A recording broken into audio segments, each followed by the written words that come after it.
Yo, I'm the Foul Hooked Whitey. I'm back. I got episode 4, the rise and fall of East Rosebud Fly Shop.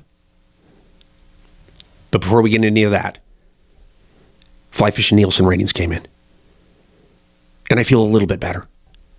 We bump by 2. So we go from 0 to 2. And I know for a fact, those 2, and I've said it before, are my ex-wife and they're her blood-sucking attorney. So, and I'll take them. Jesus Christ. I'll take them. Before I announce the reveal, I want to talk about an aspect of my shop that every shop should have. And that identifier is culture, eclectic, but more than that, it's identity. So you can see this getup I've got on. And if you're older than Brandon Booty, you know what it is. It's an Angus Young suit. And from my first year or two when I opened up back in 08, 09, and that was a shitty time to open up a fly shop. The financial crisis was just starting. I mean, fuck, banks were going down. And here I am opening up a retail shop. That was the confidence I talked about earlier. I got an idea about incorporating some of my childhood heroes into this sport. So what I did was I took aspects of Iron Maiden, and I really shouldn't fucking say that, but I did. And of course, my rock and roll god, Angus Young. And all I did was have probably the best illustrator in Yellowstone County, Montana, do a parody of the original image and then add a trout or a fish. I mean, it's not like I fucking, split an atom or anything.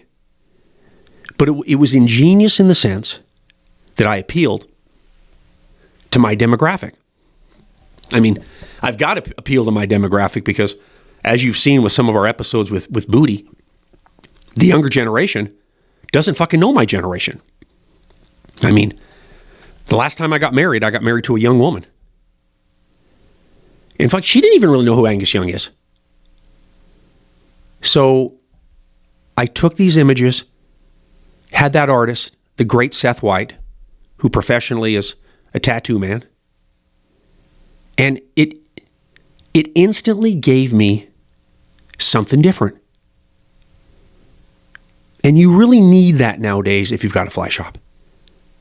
You can walk in a lot of them and boom, there's your Sims racks and boom, there's your Sims waders and there's your rods and, it's just like that. You got the kid, at the counter reading the magazine, not talking to anybody. And that's one of the things that we have done is we have demonstrated superb service in a fly shop. I mean, I'm not boasting here and I'm not talking shit, but in terms of greeting, knowledge, communication, and just time for the customer, I don't think anybody can beat me. And I learned that a long time ago before I got into the fly fishing industry. So as I came into this business, not knowing dick, this idea of incorporating this heavy metal, this hard rock flair into my custom logo program set my shop apart from any other shop in the country. And, where I really benefited from this, besides selling thousands of t-shirts and a ton of hats, and even more stickers, I benefited from this because that's who I am.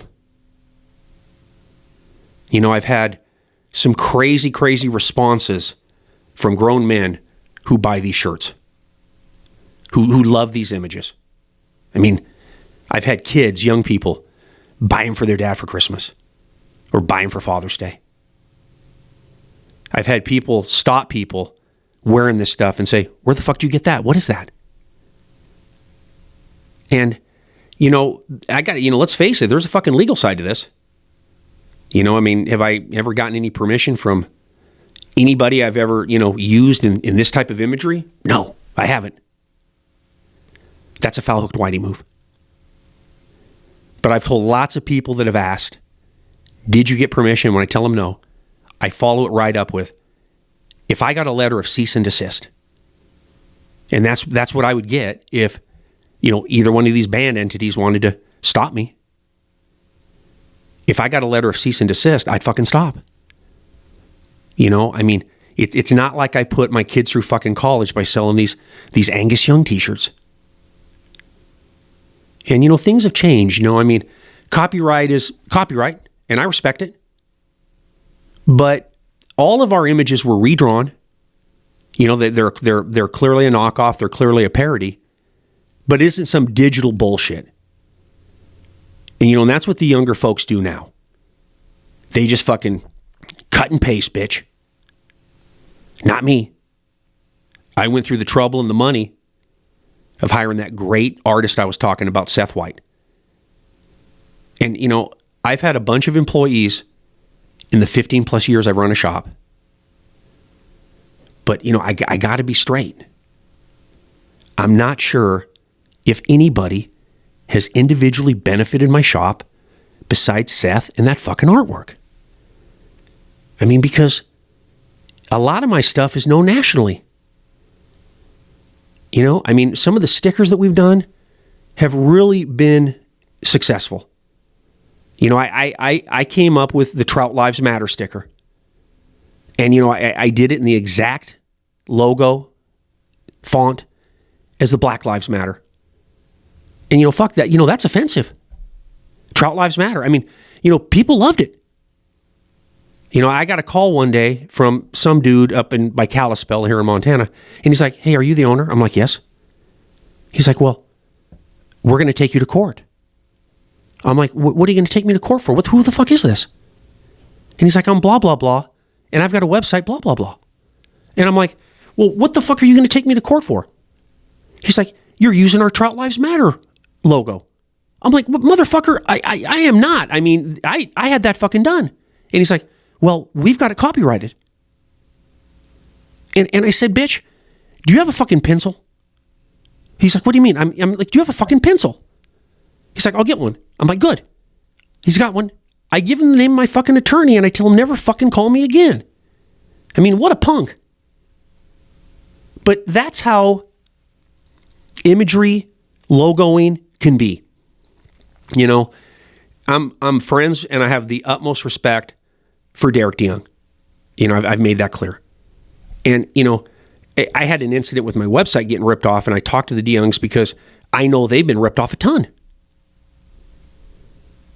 They've had fucking people literally just steal their images and put them on a fucking coat. No permission, no royalties, no respect. And, the reason that this is a deal, it's kind of like if you remember Napster, and you remember the stand that Metallica took with Napster.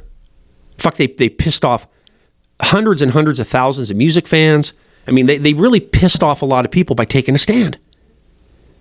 But they did it because that was their material. And, I basically have been fucking using Napster. I've taken iconic images, tweaked them, and put them on a fucking t-shirt. I don't regret it because it's really who my shop is. I've got a young friend who's a guy down in southern Wyoming, and his name's Matt Rogers. And, I don't even think that him working down there for 3-4 years now, I don't really know if everybody knows what an unbelievable fucking guitarist this guy is. National class. Fuck, he's a virtuoso. Matt Rogers. And, he played for a band out of Bozeman called the Dusty Pockets. And, they're really good. They're kind of, kind of a folksy rock thing. And, they sound good and they play well. So it's all good. During COVID, they had no business. No live acts. And they did this promotion where they went to businesses and said, hey, we'll do 3 or 4 covers and we'll promote your business. I'm like, fuck, I'm there. Here you go. Here's your money. It was ridiculous. It was like $600. And these guys would get together and do, learn a song I picked and play a couple of their originals for $6. Fuck. I mean, $6. That's just not a lot. Paid musicians got it tough. So they did this recorded. I think their studio is like an abandoned church or, an old church in Bozeman. So the setting was kind of special, and I only saw it on video, but I gave them 2 AC/DC covers, and the first one was It's a Long Way to the Top If You Want to Rock and Roll, which is truly one of my favorite songs. And it also really, in my opinion, it's right there with what it's like to be successful in the fly fishing industry. It's hard to imagine how nowadays with the monstrosity of social media and how, the hot chick with, G-string waders is getting all the fucking attention now. But these guys, the Dusty Pockets, they did these 4 or 5 songs on video, and we got to broadcast it. And they opened with It's a Long Way to the Top. And, Matt had such a beautiful intro on that. But the singer called my shop out right before they started and said, East Rosebud is the most rockin' shop in the universe. And fuck, I'll take that. I'll take it. That's probably the best compliment anybody could give me. And I'm not a world-class tire like Gallup or Craven, and I'm not a big-time outfitter or guide, but I'm a big-time retailer. And the fact that we incorporated what's in my heart, which is AC/DC. And I've had people say to me, that's the most amazing t-shirt I've ever seen. And I look right at the fucker and I'm like, I made that for you. Because I did. I knew he would love it. I just knew it.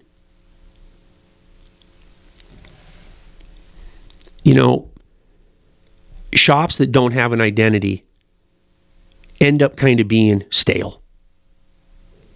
And the thing about my shop is, when you come in here, odds are good there's going to be some annoying music on. It's probably going to be a little bit too loud. And that's just who we are. Our identity was all tied in to these stupid t-shirts that Seth White drew 15 years ago. And it's amazing as I sit here going through that many seasons, and we haven't done a significant new design for a long time. And mostly because I ran out of good shit to do. But these existing styles that we've done, they just fucking endure. I just continue to sell the damn things. So, if Kelly Gallup was on this microphone right now and he was talking about what he's done at the Slide, he would talk about their incredible fly patterns, their incredible tying, their huge roster of guides, and their over-the-top outfitting. But, for me, as I sit here and address the two of you, the accomplishment of incorporating these designs into my fly shop and then being known for it years and years later is absolutely unequivocally the biggest fucking compliment I could get in this profession. And I'll take it. That's the end of episode 4. The Rise and Fall of East Rosebud Fly Shop. Foul Hooked Whitey, out.